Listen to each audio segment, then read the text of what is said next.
Hello et bienvenue dans ce vlogmas spécial romance de Noël ou what the fuck spicy. J'avais trop hâte de vous le faire.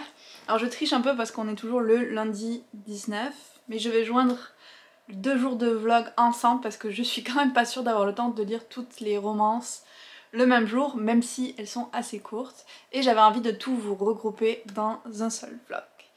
Si vous ne connaissez pas mes vlogs romance what the fuck, parce qu'il y a quand même plusieurs nouvelles personnes sur la chaîne, c'est assez différent de ce que je fais d'habitude. C'est vraiment des vlogs où je vais lire des romances avec du contenu adulte, mature, appelez ça comme vous voulez, très spicy, et c'est un peu beaucoup pour m'amuser que je lis ça, et donc volontairement je vais aller en chercher qui sont what the fuck, c'est-à-dire où il se passe vraiment des choses étranges, des aliens, des hommes araignées, des hommes avec des anatomies complètement différentes, des créatures qui sont en fait pas humaines, tout ce que vous voulez. J'essaye un peu tout et je m'amuse beaucoup à partager ça avec vous.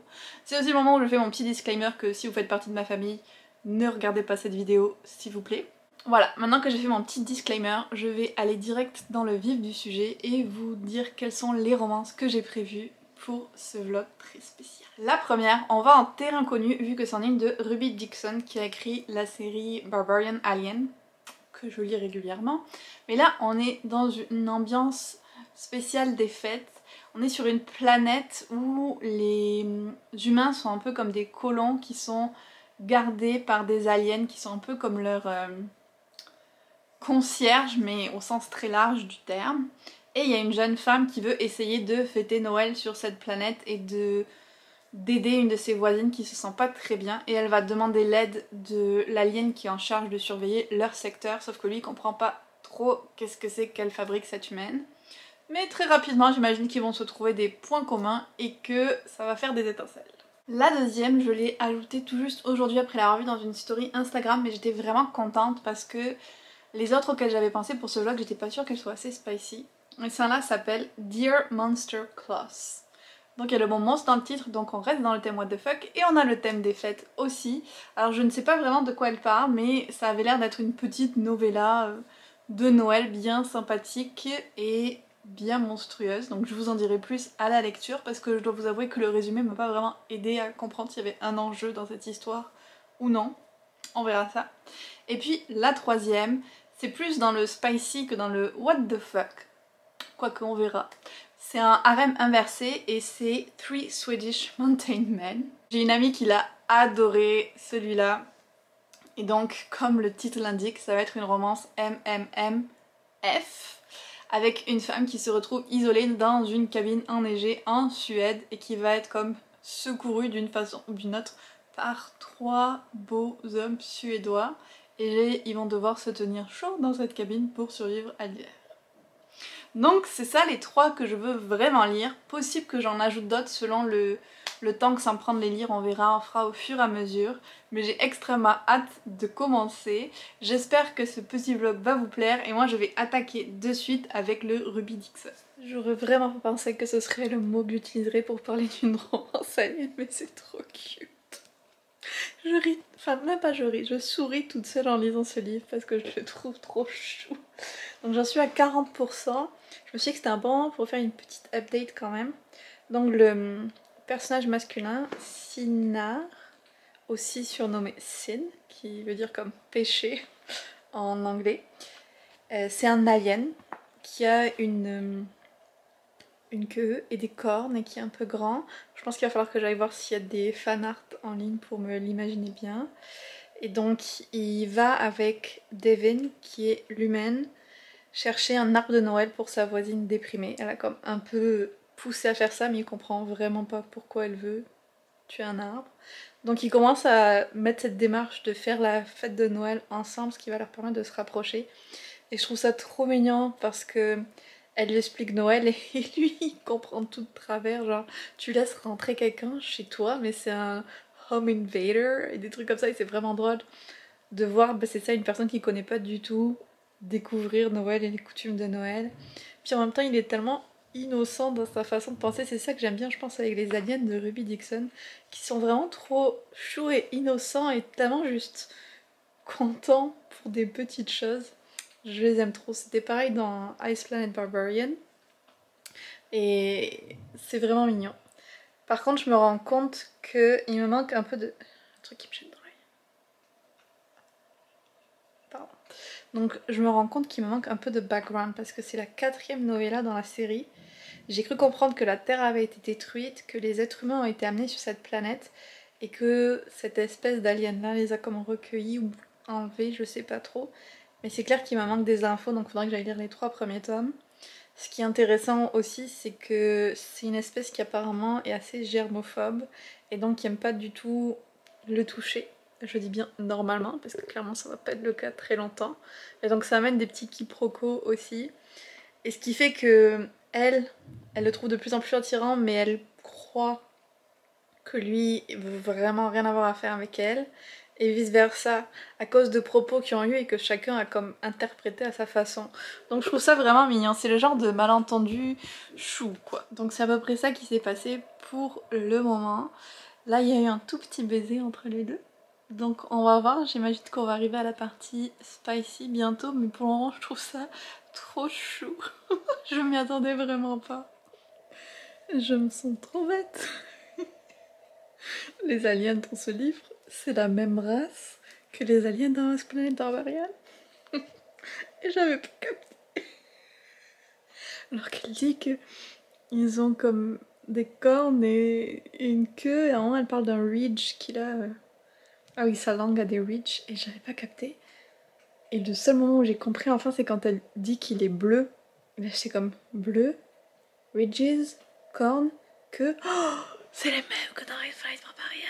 C'est la même race d'aliens. Comment j'ai pas capté? Et du coup, je me dis, eux, ils ont une civilisation entière et vraiment développée. Donc je me souviens que dans Ice Planet Barbarian, c'est comme des explorateurs de leur race qui se sont retrouvés perdus sur une autre planète. Et donc ils ont essayé de survivre et c'est comme ça qu'ils sont devenus comme les Ice Planet Barbarians qui sont assez barbares et qui vivent de manière assez simple. Et donc là, on est de l'autre côté de l'affaire, la partie de leur société qui, comme d'où ils viennent à la base, qui elle a continué à évoluer et tout, qui est très différente. Donc ça se passe plus ou moins dans le même monde. Et du coup ça veut dire aussi que dans ce monde-là, la Terre a disparu. Mon cerveau explose. Mon cerveau explose. Faut vraiment que je continue à lire ces livres pour avoir la vision globale.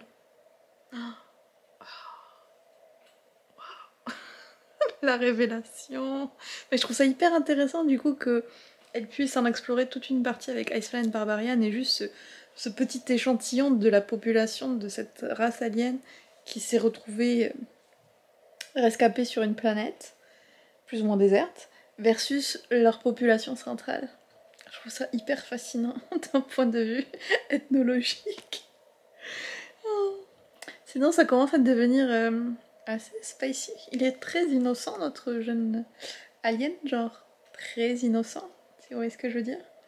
Mais je trouve vraiment qu'ils sont trop choux ensemble.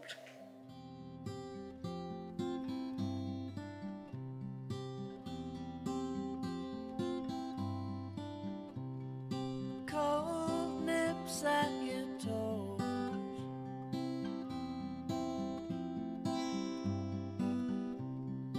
wrap up in winter clothes.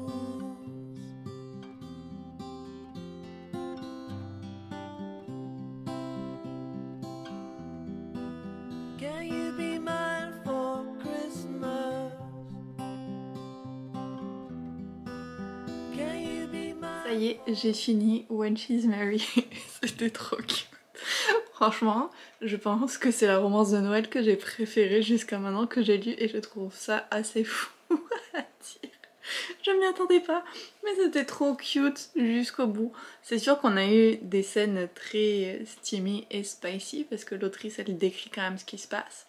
Bon, comme je vous l'ai dit, maintenant je me suis habituée à un niveau de what the fuck beaucoup plus élevé, donc les aliens bleus qui ont juste leur petite excroissance, c'est plus grand chose pour moi, mais quand même, c'était des petites scènes steamy qu'on avait. Aussi, je tiens à signaler que malgré le fait qu'ils aient évolué séparément, cette race a décidément une prédilection pour le goûter. Comme dans le premier Ice Planet Barbarian, Ça a l'air que c'est quelque chose qu'il aime beaucoup, Sina.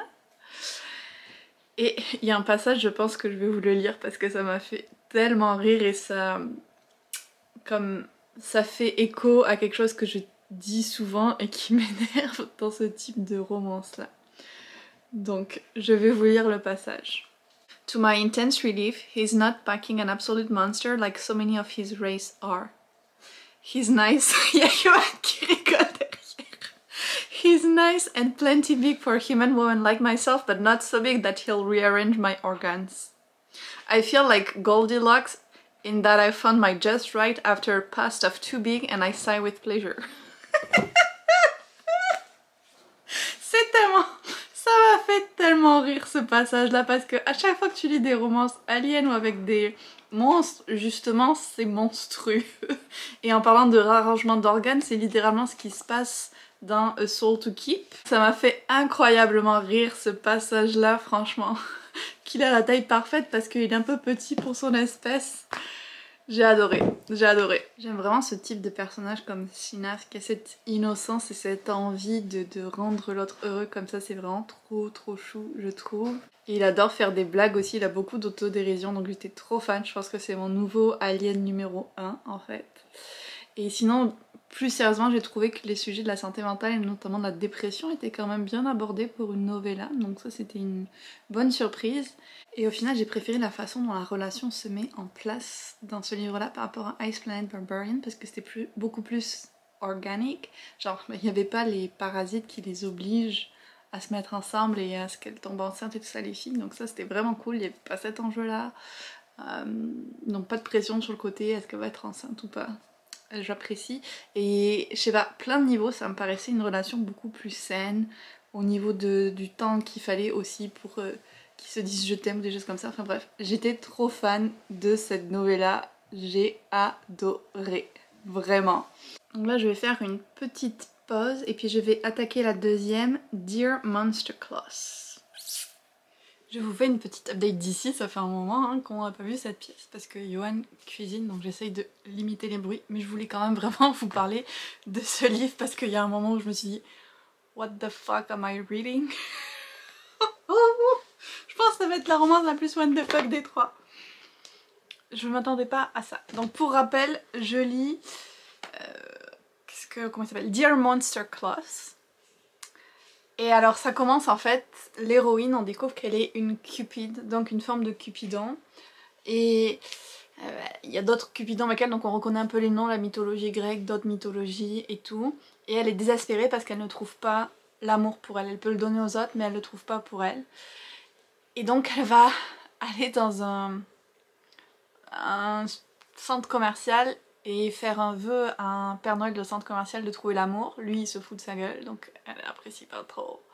Et elle va écrire des lettres qui vont atterrir sur le bureau du vrai Santa qui est en fait un dragon. Why not? Vous me direz. Donc c'est un peu arrangé pour expliquer pourquoi c'est les dragons et tout ça. Je me suis dit ok, pourquoi pas, romance avec un dragon, yes. Mais alors là où le bas blesse pour moi, c'est que je trouve que ça fait très relation... Et d'ailleurs c'est comme ça qu'elle signe ses lettres à un moment, genre I've been very good, I'm a good girl, very good girl. Et pour moi ça fait très genre, cette espèce de cliché d'espèce de jeu de rôle où t'as la femme qui fait la fille innocente, I'm a very good girl. Et du coup il fait un peu enfantin et ça me met mal à l'aise ce côté enfantin de son personnage. Et je trouve qu'il ressort à d'autres endroits. Donc, et puis elle est comme innocente de tout plaisir physique, elle a jamais embrassé personne, rien du tout. Et à côté de ça, t'as ce dragon qui est plus expérimenté, on va dire. Donc j'ai l'impression que ça joue sur le trope de jeune fille innocente et homme expérimenté. Et je sais pas, ça me un petit peu parce que je trouve qu'on est limite avec presque, c'est ça, qu'elle a un côté enfantin et ça c'est comme no, no, no, no, nope, nope, nope, nope. Et ce qui vient renforcer ça au-delà de la relation, c'est vraiment son personnage, elle est censée avoir quand même être assez âgée, on ne sait pas son âge mais au moins on peut imaginer plusieurs siècles. Et elle a l'air tellement clueless sur Santa quand elle fait son vœu au Père Noël de supermarché, elle a l'air vraiment genre d'une enfant encore une fois. Donc je sais pas, je suis pas hyper fan de cet aspect là. Je pense que ça joue sur une trope mais pas forcément pour moi. J'espère que ça va un petit peu passer en cours de lecture. Là j'en suis à 30%. Ils ont fait une espèce de deal, le dragon et elle. Lui il va l'aider à trouver l'amour et elle va l'aider à retrouver son esprit de Noël qu'il a perdu. Il en a marre de faire le Père Noël. Donc ils ont cette espèce de marché. Mais de suite, comme on a les points de vue alternés, on sent qu'il y a une grande attirance, genre Insta-lust entre les deux. Et Insta-lust plus parce que déjà il avait comme envie d'elle alors qu'il avait juste lu ses lettres. Oh, en parlant de ça. J'avais pas compris la première fois, puis quand ça a été redit la deuxième, je l'ai compris. Son anatomie, apparemment. Bon, il a la peau rouge, c'est un dragon, fine. Mais il y a une certaine partie de son anatomie qui est comme un sucre d'orge, c'est-à-dire qui est rouge et blanc à rayures. Alors ça m'a tuée. Une des choses que j'apprécie par contre dans le livre, c'est que quand on ne sait pas le genre d'une personne, l'autrice utilise le terme they, person, genre des termes neutres, donc je trouve ça quand même assez intéressant. Mais ouais, cette relation ne me met pas 100% à l'aise du tout. Donc on va voir comment ça va évoluer dans la suite, mais je suis vraiment gênée par ce côté d'infantilisation du personnage féminin. Je vais le dire comme ça. On va voir pour la suite. Ce livre est incroyable. Vous vous souvenez quand j'avais lu le truc sur les citrouilles pour Halloween, je vous avais dit que je verrais jamais le spice latte de la même manière maintenant. Et bien je peux vous dire que je ne verrai plus jamais les sucres d'orge, les candy cane, qui aident beaucoup ici en Amérique du Nord, de la même manière non plus. Pour vous faire comprendre pourquoi, je vais lire quelques extraits du livre, c'est incroyable. When your cock is literally candy cane stripped and can curve inside a person hitting their pleasure spot, peppermint flavors mean something different. Et alors celui qui m'a achevé. Where do you think they got the idea of sucking on candy canes from?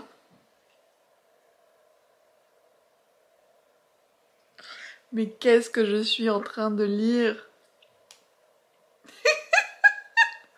Je pensais pas du tout que... En fait, je sais pas ce que je pensais, mais je ne m'attendais pas à ce genre de what the fuck là. Qu'on aille autant dans le saisonnier et le festif et le Noël. En termes de what the fuck. Je pensais pas que les candy cane, que les cannes de sucre d'orge seraient impliquées dans l'histoire.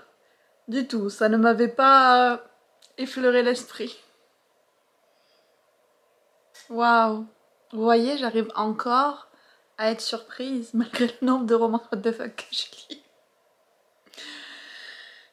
Au-delà de toutes ces histoires de sucre d'orge, j'en suis comme à 60%, donc je pense que je vais peut-être le finir ce soir, même si je vous ferai l'update que demain parce qu'il commence à être tard.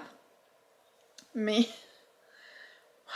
ça me plaît moyen parce qu'on est toujours dans cette espèce de relation où lui, il est comme son professeur de sexe en gros, et il lui apprend les choses. Et il y a toujours ce côté vraiment où elle est comme l'ingénue. Ouais, c'est vraiment ça, l'ingénue. Et je suis pas hyper fan de cette vibe là. Et il y a un peu un côté aussi soumission dans le cadre sexuel seulement. Et ça non plus, c'est pas quelque chose qui me plaît particulièrement de lire dans les livres.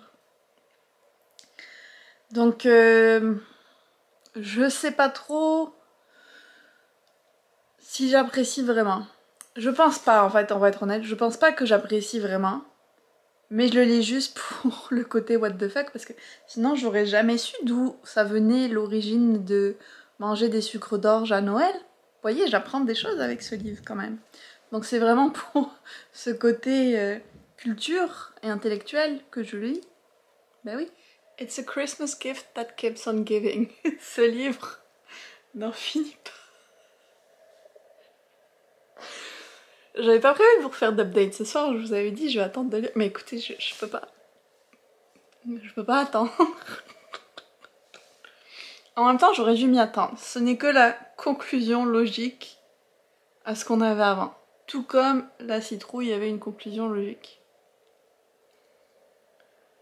Bien sûr, il goûte la menthe poivrée, comme les candy cane. Je pense que c'est vraiment quelque chose qu'il y a moins en France, mais ici c'est un classique de Noël, les candy cane. Je pense vraiment la traduction c'est sucre d'orge, c'est ce que j'utilise depuis le début du vlog. Et c'est hyper connu et ça goûte la menthe poivrée. Et c'est très utilisé dans les boissons aussi en hiver, dans les pâtisseries, c'est super populaire. Vraiment. Moi j'ai pas trop goûté et puis honnêtement maintenant j'ai un petit peu peur de l'image associée à ça. Mais c'est très apprécié. Et donc la conclusion logique à la forme qu'il a, anatomiquement, c'était que le goût vient avec, bien sûr. Et donc quand elle peut enfin goûter le résultat de son dur travail, ça goûte la menthe poivrée. Logique Elise, pourquoi tu n'y avais pas pensé? Je devrais même pas dire. Sinon, au-delà de ça, on est aussi allé, donc elle est comme, c'est sa première fois et tout, mais on y va direct comme ça pour du BDSM où il l'attache avec des rubans de Noël et des guirlandes de Noël.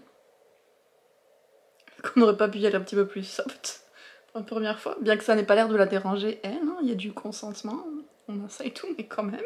Ce livre continue de me surprendre et d'aller de plus en plus haut dans le what the fuck. C'est incroyable.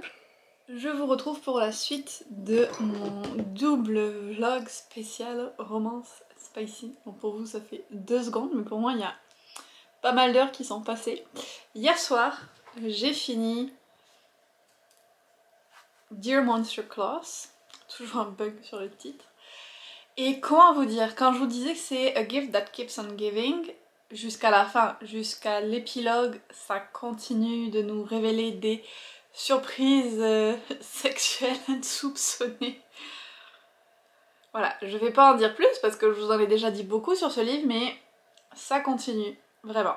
Alors, ce qui aide à faire passer la pilule, un petit peu, c'est que on est avec 2 êtres inhumains. Il y a lui qui est un dragon qui joue Santa et elle qui est une Cupid, donc en forme de Cupidon. Donc ça peut donner des explications sur des aspects un peu irréalistes, j'ai envie de dire, mais genre encore plus irréalistes que le reste, genre au sein même de la relation. Ça peut fournir une explication plausible, le fait que les deux ne soient pas humains. Why not? Mais quand même, je pense que c'était un des livres les plus what the fuck que j'ai lu. Et je peux pas vraiment dire que je l'ai apprécié tant que ça non plus, malheureusement. Parce que cette vibe, comme je disais, la jeune fille innocente qui doit tout apprendre du dragon.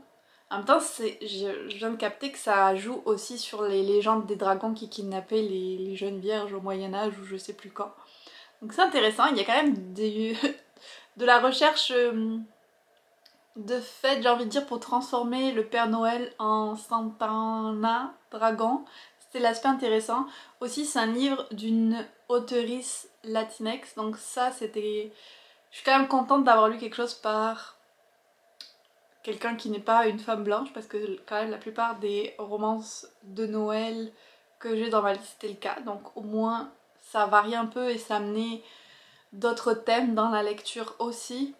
Mais pour moi le gros blocage, bon au-delà du côté son organe reproducteur c'est une candy cane géante, hein. À part ça, ce qui m'a vraiment gênée c'est qu'on avait l'impression qu'elle était vue presque trop comme une jeune fille jeune. Voilà. Donc c'était une expérience pour ce vlog à 100%.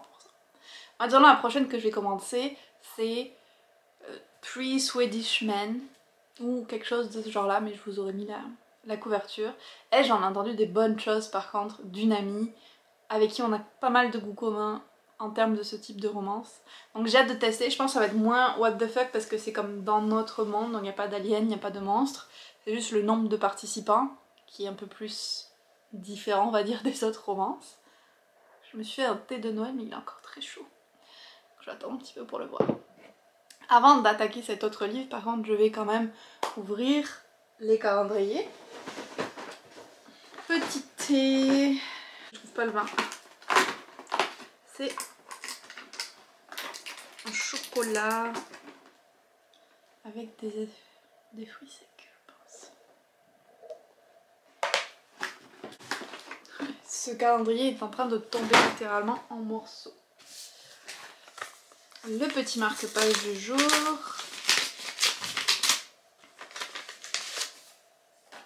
Ouh, un château enneigé. Trop cute. Et donc ça, je pense que c'est un livre et Mélissa m'a dit un truc genre I don't know, mais c'était sur ta wishlist. Oh oui, je le voulais. Oh yes. Ah, je suis trop contente. Ça fait tellement longtemps que je veux tester cette série. C'est les Murderbot Diaries. C'est de la science-fiction avec une intelligence artificielle qui a comme développé un petit peu un sens de soi et qui du coup voit les humains, il y a des interactions avec les humains un petit peu différentes et qui se surnomme lui-même Murderbot.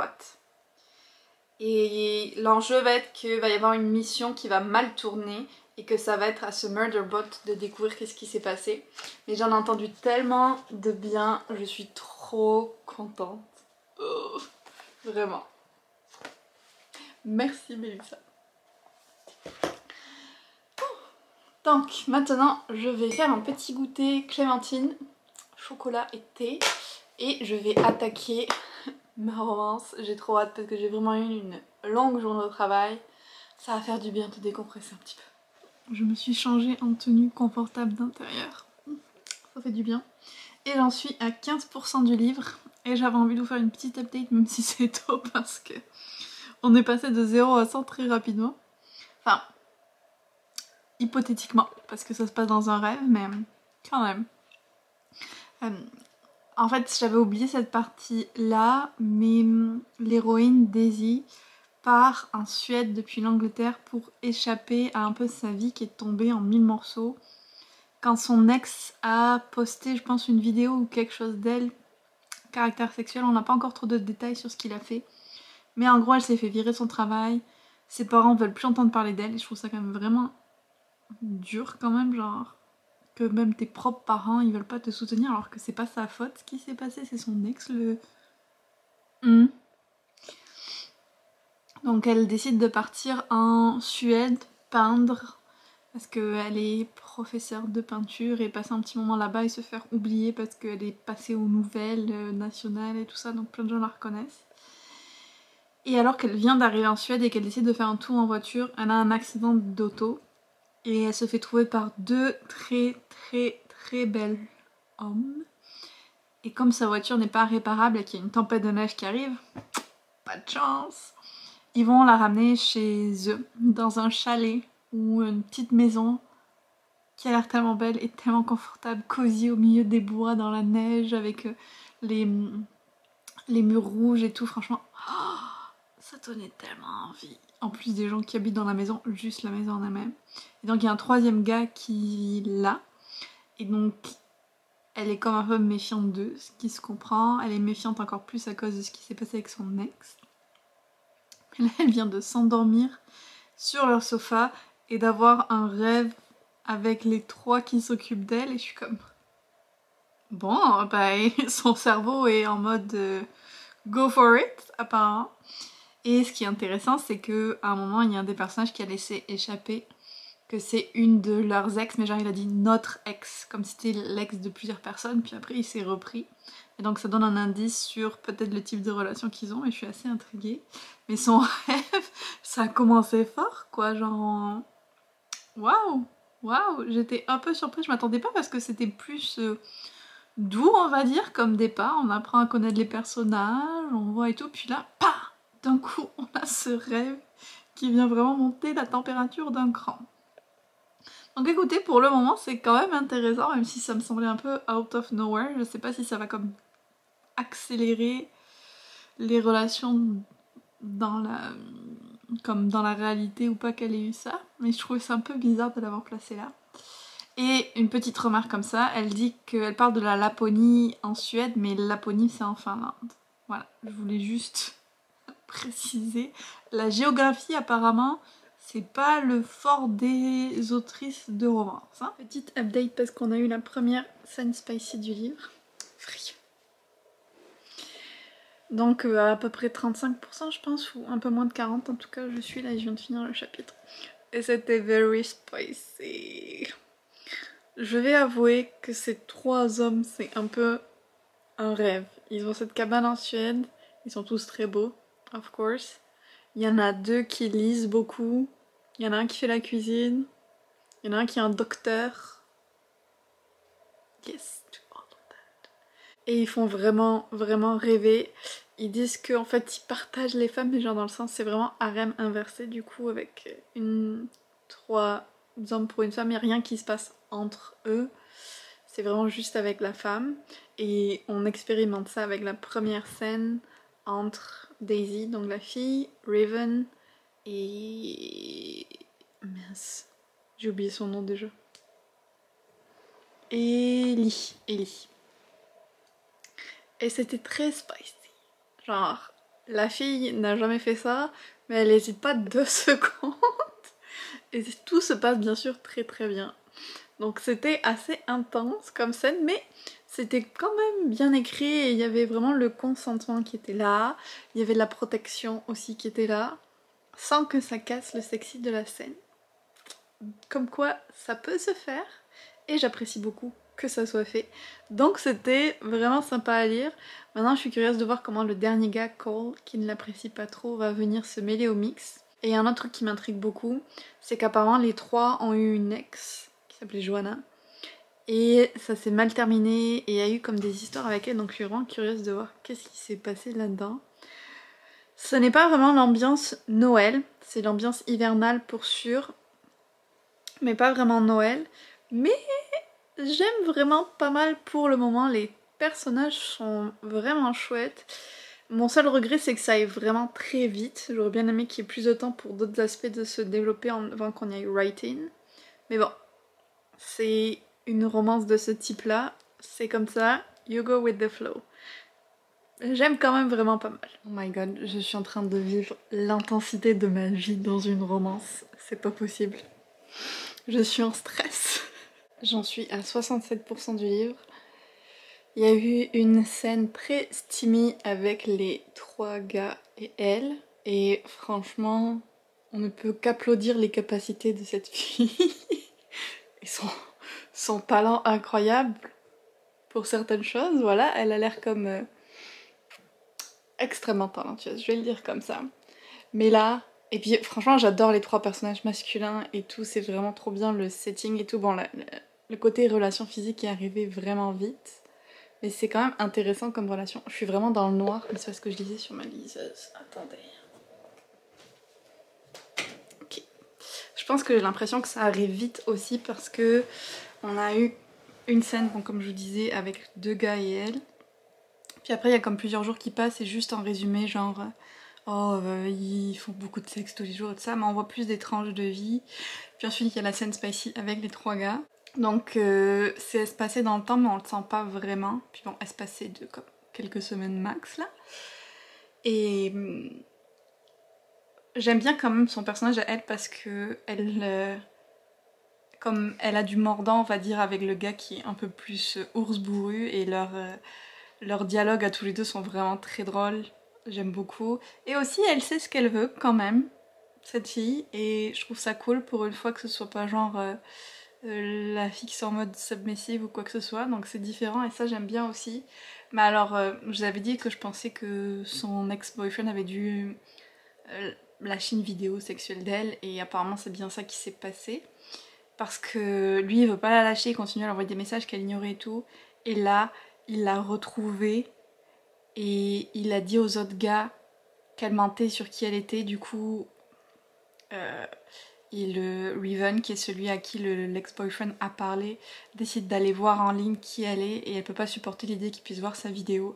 Donc elle vient de partir en pleine future tempête de neige. Donc on sait très bien qu'elle va se perdre dans la tempête et qu'ils vont être tous hyper stressés de la retrouver. Et je sais que ça va bien finir, mais je suis trop en stress.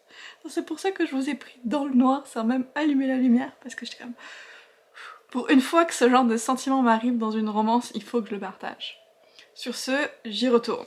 Ça y est, j'ai fini mes 3 Mounted Swedish Men. C'était trop bien. Bon, les scènes spicy étaient vraiment comme over the top et un peu cliché, genre exactement ce qu'on peut imaginer d'une femme avec 3 hommes et de qu'est-ce qui peut se passer. Mais ce que j'ai vraiment aimé dans ce livre-là, c'était tout ce qu'il y avait en dehors de ça, genre leur relation est trop cute, genre les moments qu'ils passent ensemble et comment ils prennent soin les uns des autres. Je trouve ça beaucoup trop chou. Ce livre ruine les relations amoureuses de la vraie vie. Voilà, sachez-le si vous voulez le lire. Ça va vous ruiner pour la vraie vie ensuite. Parce que là, franchement, je serais prête à acheter un billet pour la Suède et aller vivre et espérer trouver des Swedish Men aussi dans une petite cabine dans les bois. Franchement, c'était juste beaucoup trop mignon. Les 3 personnages masculins sont vraiment différents, mais tous attachants à leur façon. L'héroïne était vraiment cool aussi et très... Elle était pas comme la plupart des héroïnes de romance, j'ai trouvé, elle était vraiment beaucoup plus... Malgré les choses difficiles qu'elle a vécues avec son ex, elle était quand même beaucoup plus sûre d'elle dans ce qu'elle voulait et dans oser dire les choses. Il n'y a pas de problème de compréhension parce qu'il y en a un qui refuse vraiment de dire ses sentiments, genre elle confronte les trucs qu'il y a besoin de confronter et tout. Et j'ai trouvé ça vraiment cool comme héroïne. Donc même si je trouvais que les scènes, comme je vous disais, spicy étaient comme un peu vraiment beaucoup clichés, je trouve que le message du livre, qui était quand même vraiment bien et vraiment important, c'est de laisser la liberté intime à chacun de faire ce qu'il veut et de... C'était quand même un livre qui prônait vraiment la liberté sexuelle des femmes, j'ai envie de dire, et j'aimais bien la façon dont le message était dit. Donc une très chouette lecture. Et franchement, le décor était top, quoi. Vraiment top. J'ai vu que l'autrice avait fait d'autres livres, qu'elle se spécialise un petit peu dans ce genre de harem inversé. Mais les autres livres me tentent moins. Genre, il y en a un où c'est... où la femme, elle est une nanny, donc une gardienne d'enfants. Il y en a un où c'est avec 3 bodyguards, peut-être. Enfin, les thèmes me tentent moins. Mais comme j'ai vraiment beaucoup aimé celui-là, l'écriture était vraiment sympa, il y avait plein de banter entre les personnages et tout. Je pense que je vais les essayer tous ces livres, peut-être pas de suite, mais c'est clair que je vais lire les autres. Donc voilà pour mes 3 romances un petit peu what the fuck de Noël. Je vais vous faire un classement rapide. Je pense qu'en première place, il y aurait les 3 Swedish Mountain Men. Parce que j'ai vraiment aimé tous les personnages, le décor en Suède forcément, le fait que l'autrice ait parlé de statut d'immigration et de comment immigrer en Suède de façon réaliste, les petites choses que j'aime. Et puis c'était quand même le livre le plus poussé, on va dire, niveau histoire, il était vraiment plus long que les autres.